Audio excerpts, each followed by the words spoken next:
Fellow Toastmasters, so what do the San Diego Gulls and the Titanic have in common? They both went down fast. They both look good until they hit the ice. I have to start with a hockey joke if I'm going to talk about hockey. Now, I did not grow up with hockey. I grew up playing football. But I fell in love with hockey when I saw what it could do for my children. And does anyone here remember Ron Pennick? Ron Pennick started a hockey program that was roller hockey that was located over at Parkway Plaza. And that was where I first brought my son, Jared, my oldest son at the time, who was only about 4 years old, and I started him in roller hockey. And he hated it. And he did not want to go. And I forced him to because I knew it was good for him. And I've always been in the mentality that if something's good for you, you do it whether you like it or not. Sort of like sales. I don't like rejection, but it makes me money. So I forced myself to like it. And with enough self-delusion, I actually enjoy it now after 25 years. And it's the same way with hockey. Of course, it took my oldest son a lot less time. It didn't take him 25 years to enjoy it. It only took him about 3 seasons. And by his 3rd season, he loved it so much I could not get him off of the roller rink. I would have to tackle him as he skated by because he refused to come off and let somebody else have their turn. And I remember when they shut down the rink, Ron Pennick ended up selling it to a developer who didn't bother getting around to develop it, and so it's a big trash heap, and it's been that way for 10 years. But that's a different story, but I'll get around to telling that someday. And we moved on over to the Santee roller skate rink. And the Santee roller skate rink was absolutely fabulous. Did any of you guys ever go to the Santee rink? The Santee roller skate rink was well done. It had a wooden floor. It had been around for 20 years before we got there. And we had these leagues that were for preschoolers and elementary schools and junior high schools, and it was awesome. And I got to be a coach. I'd only been doing this for 3 or 4 years, and I was already as experienced as everyone else who was in the industry, or at least that's what I thought. So I would bring my whole clan over there, because I have 6 children, and what I figured is I'd get the girls and my son all on the same program. There'd be some sharing of skates and of gear. I'd save some money that way. I'd be able to spend father-son time and father-daughter time so no one could ever accuse me of only favoring my sons. And we would have this great program, and I could train them from when they were just barely able to skate all the way up to when the time they became hockey legends. That was my goal. And I had this great time as a coach in front of a lot of people, and I'd have 10 or 15 people on my team, and I made up these great names for my kids. We all had nicknames because that was part of being on the Weiss Warriors. And we had these red shirts, and it used to be the Devil shirts, but now they're Weiss Warrior shirts, and I got the Weiss logo, and I got the eagle, and I put it on the front, and I paid for all of their jerseys.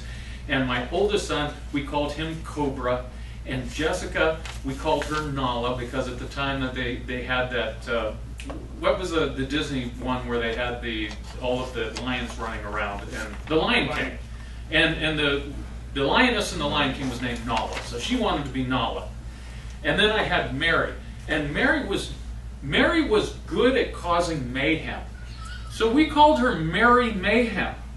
And then little Caitlin was not that good. It wasn't her fault. She was really small. She was only about 4 years old. Everyone wanted to call her Speed Bump, but I thought that was cruel. So we called her Wildcat. And we had this fabulous time, and everyone else I got to have little nicknames, and they loved their nicknames, and if they didn't, they told me, and I'd have to change them. But we'd start off with the coach deciding the nicknames and changing them later. So we had this fabulous time, and one of the best memories I've ever had is I must have done it about 8 seasons. And I was doing a good enough job in our practices, because we all practiced separately, that they kept stealing my better players and putting them on other teams in order to make them competitive. Because we just kept beating everybody, and we kept winning.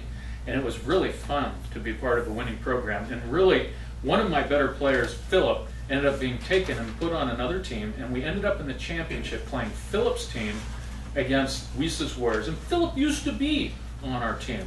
So I got together with all my guys and said, now, you guys, Philip's a good guy. We know Philip. And we know all of his strengths and weaknesses. We know he likes to take the puck from one end to the next, and he doesn't pass.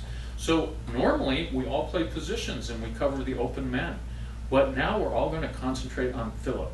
So you're all just going, whenever Philip gets the puck, you're just going to go after Philip because we know we'll never pass. And we ended up getting down to where we were tied, and there was only a minute left in the game. And I was admiring Philip because he'd scored 3 points against us, and Jared has only scored 2 points against the other team. So I was really pulling for Jared to get his hat trick and get one more. And he went down, and he was going back and forth, and he passed it to Mary Mayhem, and Mary Mayhem passed it back, and he took a shot, and it didn't go in. And then Philip got it, and Philip started going around all of my players 2 or 3 times in a row, coming down, looking like he was going to shoot, and it got blocked by the goalie. And then little Caitlin got it, and Caitlin passed it up. Caitlin actually did something. The speed bump worked. She passed it on up to my son, Jared, who went down, went around 2 people, and shot it into the net to win the game. Yay. In the last couple seconds. It was just like something that was in Disneyland. It was just the best thing ever. And I'm going, yeah, we won the championship. It was awesome. One of my best memories ever. So after I did roller hockey, because then they shut down Santee Roller Skate Land. Some developer gave them so much money, they decided that hockey was not as important as making money putting in a Vons. Well, that's capitalism for you. So they sold that program, and there was no roller hockey in all of East County for 2 or 3 years. And we tried to go off and do ice hockey, and we had fun in ice hockey, and we kept our skating skills up in ice hockey, but all my girls decided they didn't want to play ice hockey, except for Nala. She did well. She continued to skate and went over and was in a program all the way up until senior in high school, and I was very proud of her on an all-girls team over in Santee. But after Jared and Nala, Jessica, none of my other girls wanted to play hockey, so it was a little bit disappointing. So I said, we got to get a hockey program back. Where am I going to find one? Well, I sold this building. It was a 44,000 square foot building over on Denny Way, and it's 165 Denny Way, and the people who bought it only needed half of it. And it used to be an old bowling alley, so there were no posts. This is really important. If you're going to have a hockey program, it's hard to dodge posts as you go up and down in the rink. So I said, this is a great place to put in the new hockey rink. Where am I going to find one? So I went all over the county, talked to all over the people who were in that sport, and I came across Joe Norris, who was down in South Bay. And I said, Joe, we've got this great building that you need to come up and take a look at, because it has no posts. You can't find a building with no posts. Joe, you got to come up. And Joe said, well, yeah, okay, I'll come up. He looked at it, he liked it, we put in an offer, and then I had to deal with the people that had bought the building. And I will not tell you their real names, but you can call them Tweedledum and Tweedledee. They took 1.5 years to negotiate on putting these guys in, because they would not return telephone calls. It was horrendous. I would call them, they would take weeks to get back to me. Then they'd call back, and if I didn't drop everything, I mean, when somebody was calling and I looked on my cell phone and it was Tweedledum, I'd say, stop everything, stop, priest, stop, I gotta go outside, take the call, or it'll be another 3 weeks before I can get it. I'd be running out in the middle of church, yes, what can I do for you? Can I put the deal together? And they'd lead me on, they'd say, yes, we really want to do the deal, we really want to do it. Draw up this counteroffer and send it over to me. The very next day, I'd go in, I'd draw out the counteroffer, I'd send it off. Weeks would go by. I would follow up every other day, every other week. Months would go by. And then when I just got sick and tired and just wouldn't call them anymore, another month would go by. And then they'd call me and say, well, did you present our offer? I said, what offer? You got to sign the offer. You can't just have me expect that I'm going to prepare stuff. You never sign it, and months go by. I thought you didn't even want to rent it anymore. 1.5 years goes by before they finally do the deal. Now, the best thing that happened is we put in there, because I was representing Joe Norris and the owner, and after 1.5 years of this, Joe was ready to hang it up. So the deal finally happens. I only get paid half when I sign the lease, half when they move in. Here's the best part.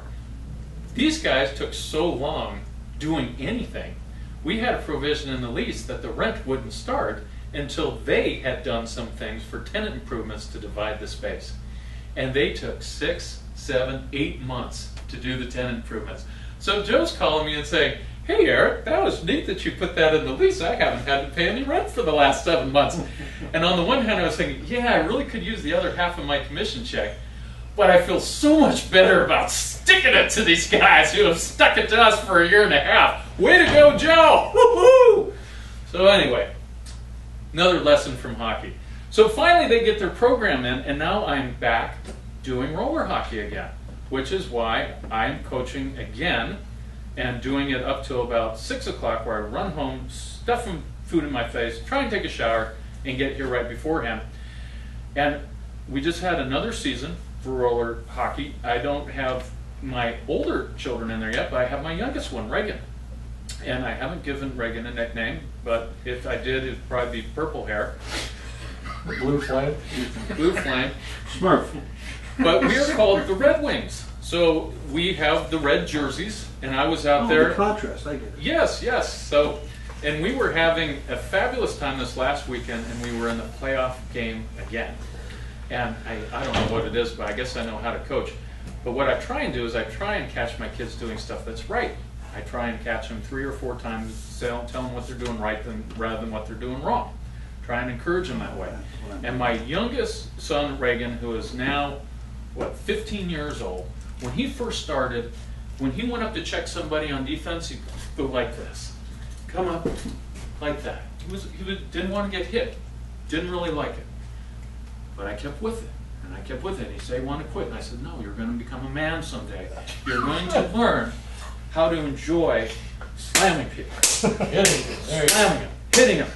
And now in this last game, it was fabulous. This kid, now my son's only going into 8th grade, and he's playing with high schoolers. And this kid comes down who's probably in 11th or 12th grade.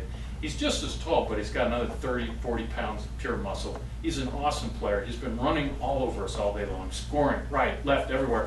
And I've been yelling out, "Take the body, son! Take the body!" So what does my son do? My son comes right up and goes, wham! Right with his head, smashes this guy, gets run over, but the guy goes flying head over heels, and I'm like, yes! Yes, that's my son! Yes! So, I wish I could tell you we won the game. We did not win the game, but that was another fabulous experience, watching my son grow up, giving me memories that will last forever. This show's All right. Yeah, Barry.